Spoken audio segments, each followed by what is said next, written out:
Hello and welcome. Today we discuss the facticity of existence in our Western nations. We have within our countries the full gathering of accumulated wealth. As Charlie Munger, Warren Buffett's business partner, has said, most of the wealth in our nations has been accumulated in the past 100 years.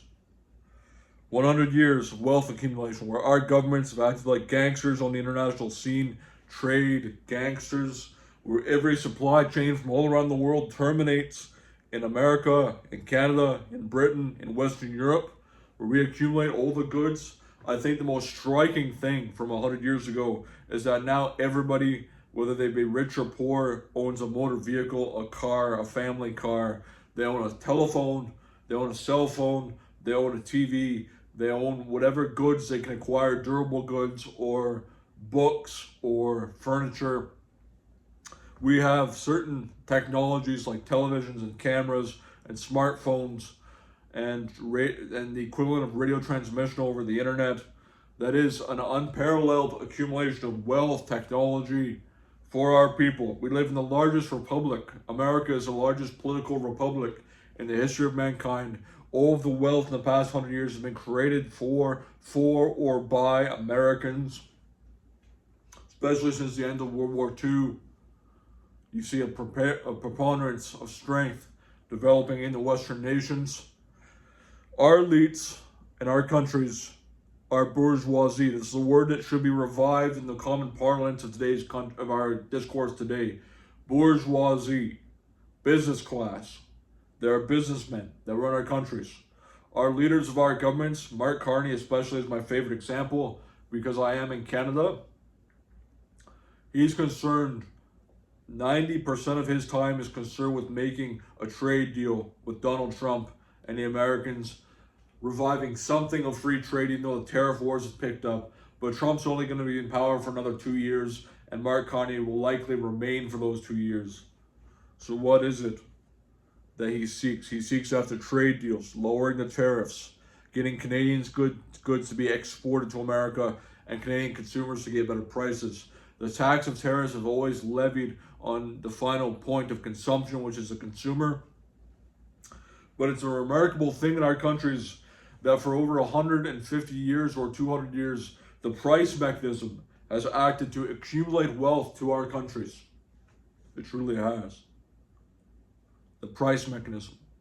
The Soviets under Stalin, after they got rid of Lenin's new economic policies that carried them through the 1920s, in the beginning of the 1930s, they sought to abolish the price mechanism. And what happened was something like a simple tractor factory. Now, the tractor factory, if it orders 1,000 bolts, but only has 500 washers and needs equal parts of bolts and washers, if it has half as many washers as it has bolts, then it cannot assemble tractors most efficiently as possible. If they had the price mechanism, they could determine the supply and demand. They could determine the exact equal quantity of bolts and washers and build the exact number of tractors. But under Stalinist terms of the economy in Soviet society, the tractor factory buys potatoes and meat and wheat and flour. It buys food so that it can trade it on the black market so that it can buy more washers. So even when the Soviets seek to abolish the price mechanism, seek to abolish private property, a black market forms, and this applies the whole system. And as Stephen Calkin said, Stalin was not aware of the pathologies that existed in the Soviet trade system, in the Soviet internal and industrial economy, because of his abolition of private property and the price mechanism. The price mechanism, as you can go to the Austrian School of Economists with von Hayek, von Mises, and Menger, they believe that governments should not interfere in the economy. And then Milton Friedman in the Monetary School said that whenever government adds money into the system, the money increases supply for a time, but then supply and demand get more expensive. And so more money doesn't mean more production. It just means inflation in the economy. It doesn't increase real production. And that is what the Western countries are concerned with most of all, is real production of wealth. They don't always want to share it with the working class, But it seems that in our countries, the working class does have things like motor vehicles, television, smartphones, books, furniture, durable goods, all these things, right? The price mechanism is the amazing thing. In our countries is run by the bourgeoisie. Don't underestimate the power of the bourgeoisie like every dictator did. Every dictator came crawling, like Napoleon. When the British blockaded the continent of Europe, Napoleon came crawling, and he couldn't overcome the endemic issues in the French Republic economy of the continent of Europe, the French Empire. Same with the Germans in World War I and World War II. They were blockaded. They could not supply themselves with oil, with minerals, with alloys, with steel ores. The Soviets under Stalin came to Roosevelt and begged that he would give them a $600 million loan, which was billions of dollars back then, in that time's money. Having Soviet demand supplied by $600 million US dollars by the Roosevelt government to Stalin's government, so that they could buy airplanes, they could buy machine parts. Every statesman in the history of the modern world, and even going back to the ancient Greeks, they fight over trade, they fight over resources, they fight over populations.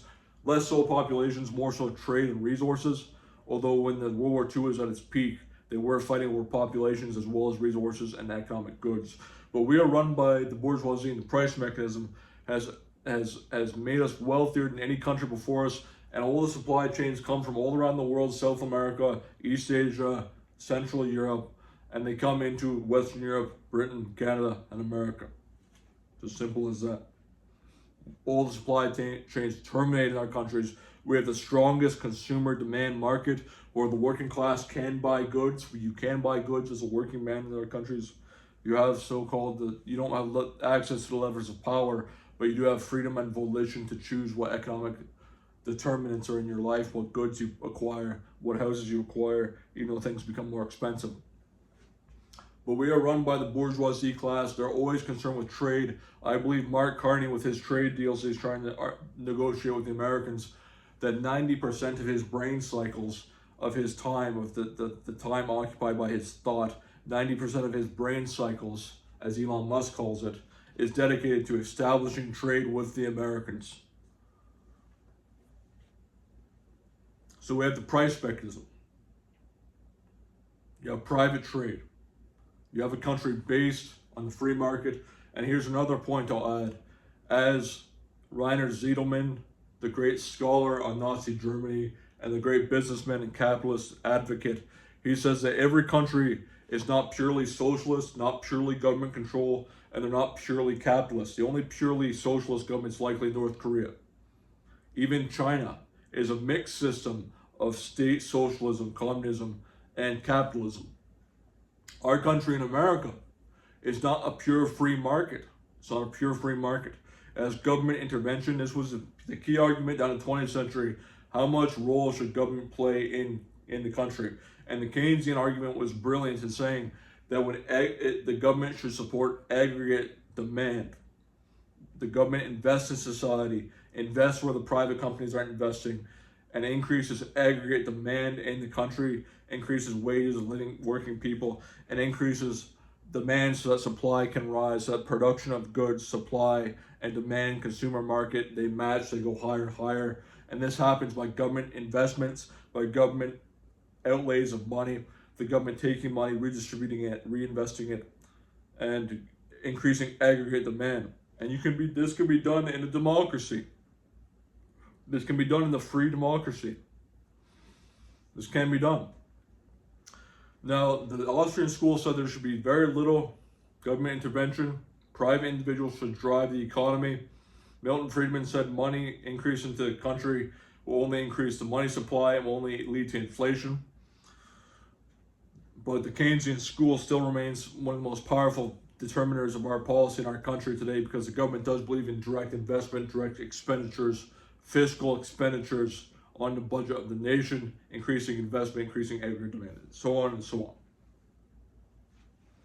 Now,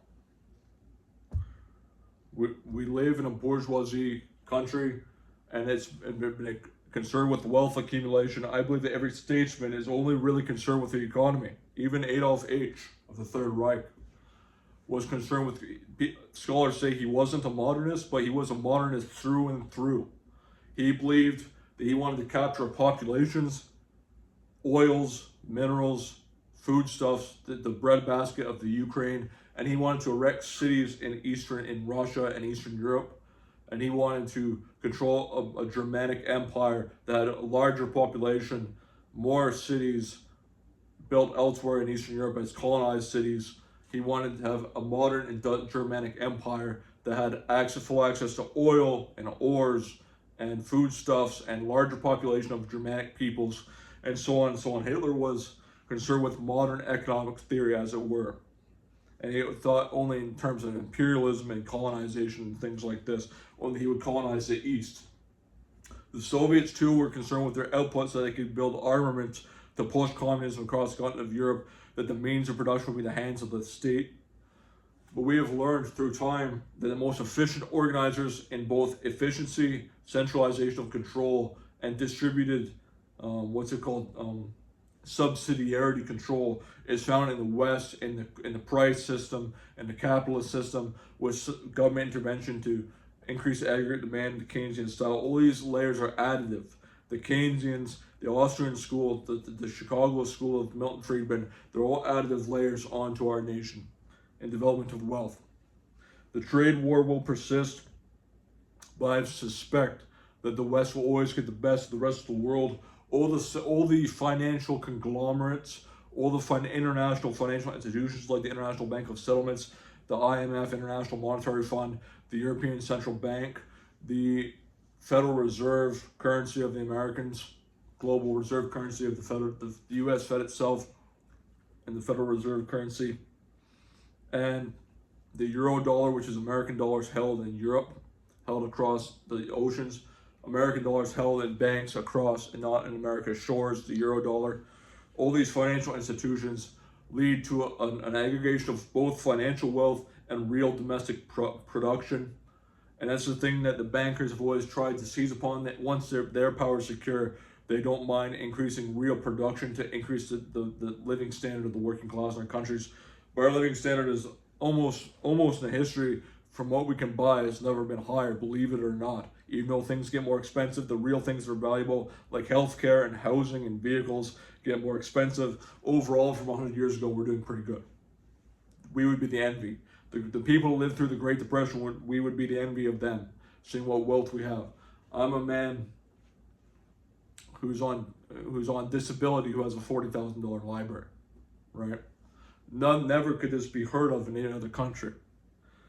This accumulation of wealth, this staying of wealth, that even the lowest, like I'm on the lowest economic rung, and you're not going to acquire a library, correct?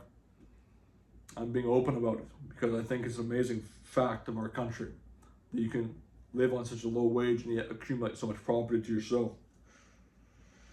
So with that, think about bourgeoisie society, think about the benefits it's brought to you, and this is an apologetic for it, but at the same time we're critical of them as well, because as material wealth has increased, the wealth of the soul, of the spirit, of a Christian spirit has been neglected. It truly has. We have it such that as our country becomes more materialistic, more wealthy, more accumulated property, better position in the world global economy, as it will continue to do so, and Trump will leave office and the same pattern will repeat over and over again. The elite capitalist, financial capitalist system will persist. He's only in power for another 2 years. And yet the Christian soul has been lost, and materialism, mammonism, chokes out true spiritual strength, spiritual reality, and spiritual richness. So I do close my talk as I do all talks by saying, come to Christ, come to the Spirit of Christ, and then you can enjoy what the economy has given you, but you know how to manage it by Christian standards. In Jesus' name, God bless, amen. Take care, bye-bye.